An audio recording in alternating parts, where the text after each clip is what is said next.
शैलपुत्री की कथा। माता शैलपुत्री की कथा।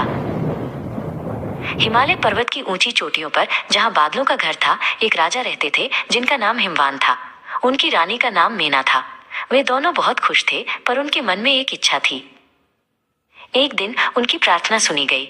एक सुंदर तेजस्वी बेटी का जन्म हुआ। वो इतनी प्यारी थी कि जैसे सूरज की पहली किरण पहाड़ों पर उतर आई हो। उन्होंने अपनी बेटी का नाम पार्वती रखा। वो पहाड़ों की बेटी थी, इसलिए उन्हें शैलपुत्री भी कहा गया। वो बड़ी होकर बहुत साहसी और दयालु बनी। शैलपुत्री को अपने पिता के राज्य से बहुत प्यार था। वो हर सुबह पहाड़ों की सैर पर निकलती, नदियों से बातें करती और जंगल के जानवरों से दोस्ती करती। एक दिन शैलपुत्री को एहसास हुआ कि उनका जीवन सिर्फ पहाड़ों तक सीमित नहीं है। उनकी आत्मा में एक गहरी पुकार थी जो उन्हें भगवान शिव की ओर खींच रही थी। उन्होंने भगवान शिव को पाने के लिए कठोर तपस्या करने का निश्चय किया। उन्होंने अपने माता पिता को ये बात बताई। राजा हिमवान और रानी मेना अपनी बेटी के दृढ़ संकल्प को देखकर हैरान थे। शैलपुत्री ने अपने महल का सुख चैन छोड़ दिया और घने जंगल में चली गई। उन्होंने कई वर्षों तक तपस्या की, धूप, बारिश और ठंड को सहा।